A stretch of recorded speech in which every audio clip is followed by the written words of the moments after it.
In 1884, a group of men gathered in a cold hall in Berlin. Around a polished table sat kings, diplomats, and merchants, each armed not with guns, but with pens. Their mission? To divide a continent that none of them truly understood. That meeting became known as the Berlin Conference, the event that sliced Africa into pieces like a cake at a feast where Africans weren't even invited. Fast forward nearly a century and a half later, and history seems to be repeating itself. Only this time, the conference rooms are bigger, the flags more numerous, and the tools of conquest more subtle. This is the New Berlin Conference, where Africa is being divided again. Because today, the battle for Africa's soul isn't fought with chains and ships.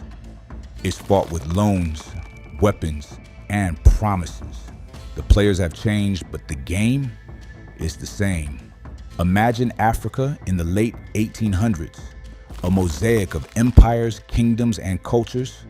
The Ashanti, the Zulu, the Buganda, the Mali, each with their own systems, their own trade routes, their own pride. But to Europe, Africa wasn't a continent. It was a map full of empty spaces ready to be claimed. So, in 1884, under the invitation of Germany's Otto von Bismarck, the European powers gathered.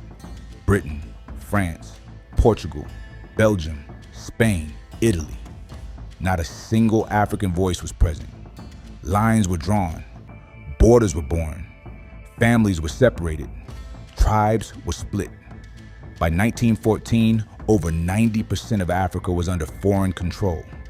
Now ask yourself, if the first Berlin Conference carved Africa's body, could the second one be carving its soul?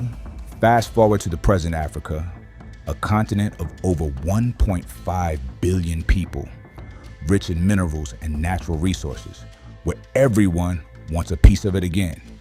The players this time, the United States, China, France, the UAE, Russia, and a long list of others, each with a different flag, but the same ambition, influence, and control.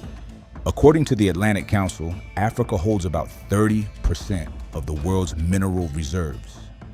Africa also possesses 40% of the world's gold and up to 90% of its chromium and platinum. It's home to the largest reserves of cobalt, diamonds, and uranium, which is the backbone of global technology and energy.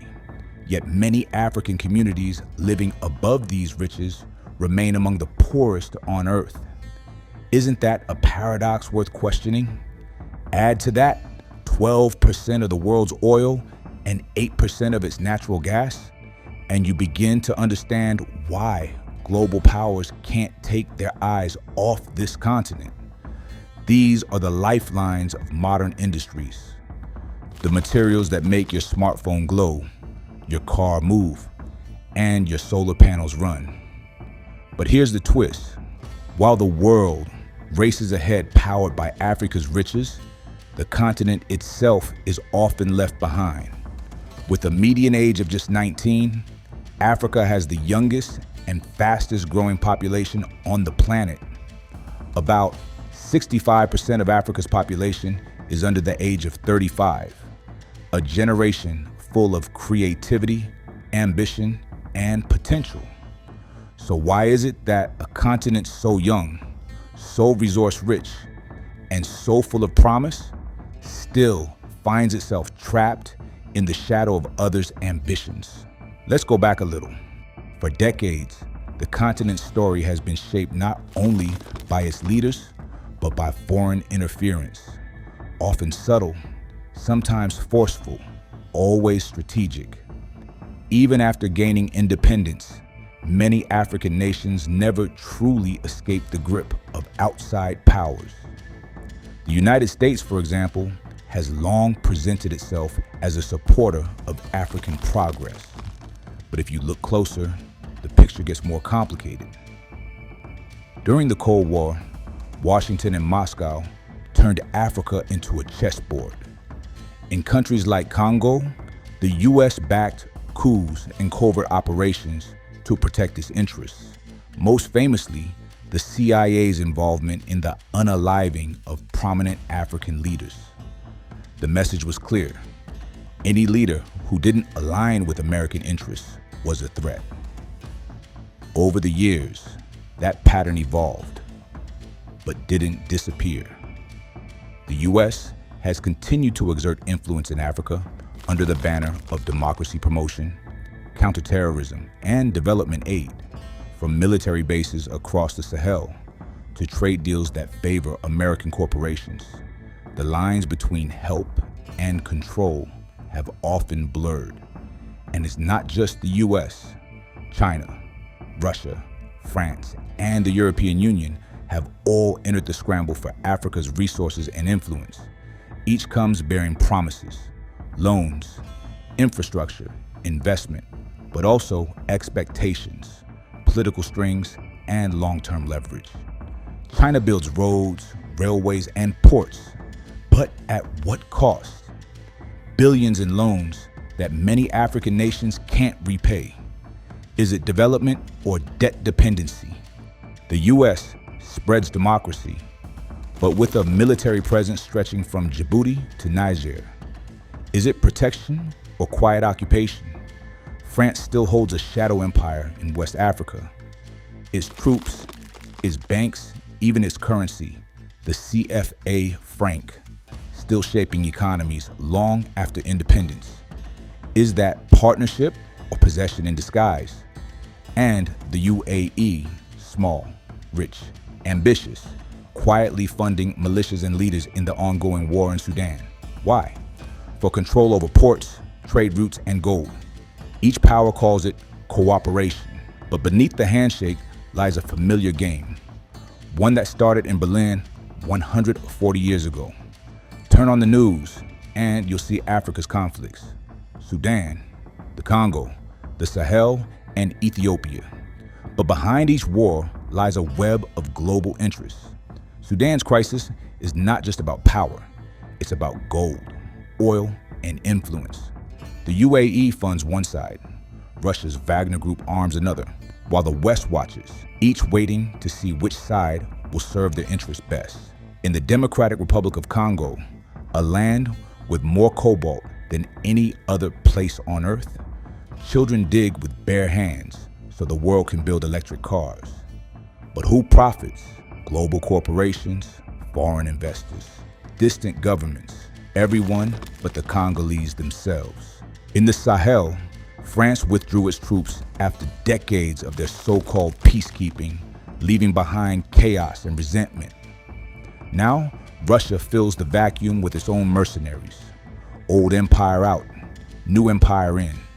The faces change, the accents change, but the script, it's the same. In the 19th century, control was marked by flags. Today, it's measured in debt, data, and dependence. Africa owes more than $2 trillion in external debt. Much of it to China, Western banks, and international institutions like the IMF. Loans come with conditions. Contracts hide clauses. When a country defaults, ports and resources are handed over quietly, like pawns on a chessboard. But money isn't the only chain. Tech is too. China builds 70% of Africa's digital infrastructure. Most US companies own the platforms Africans use to speak. Europe regulates how those platforms operate. Even in the digital world, who truly owns Africa's voice? In the Berlin Conference, they used ink and rulers. Today, they use investments and influence. Every visit, every summit, every handshake between world leaders and African presidents is part of a new scramble, a scramble for minerals, alliances, and votes at the United Nations. When the US hosts the US-Africa Leaders Summit, it's diplomacy. When China hosts the Forum on China-Africa Cooperation, it's friendship. When Russia hosts Russia-Africa programs, it's solidarity. But look closer. Each one is a modern Berlin Conference. place where the future of Africa is discussed without Africa truly deciding. And what happens when Africa is divided again? We see coups, we see wars, we see leaders pitted against one another. Niger's uranium powers Europe, while its people live in darkness. Sudan bleeds for gold. Congo cries for cobalt. The tragedy is not just the exploitation, it's the illusion of independence. African nations have flags, anthems, and seats at the United Nations. But how many truly control their economies? How many can say no to their lenders? How many can protect their resources without foreign interference? The truth is, those foreign powers that constantly meddle in Africa's affairs know one thing very well. They are nothing without Africa. This continent fuels much of their wealth. Its minerals, oil, and resources power their industries and sustain their economies. And deep down, they know that the moment they stop interfering, their own systems would begin to crumble. And that's exactly why they won't stop. Because a strong, independent, and prosperous Africa would mean the end of their control. But here's the twist. The story isn't over yet, because just like before, not everyone is asleep. Pan-African movements are rising again. Youth are questioning, debating, demanding a new kind of independence, not from Europe, but from the systems that keep Africa divided.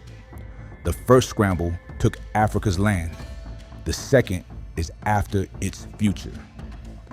So ask yourself, when the next deals are signed, when the next loans are accepted, when the next summit is held, who's really benefiting?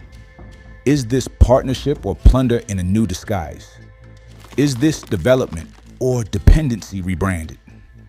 And most importantly, if this is the new Berlin Conference, who's sitting at the table this time?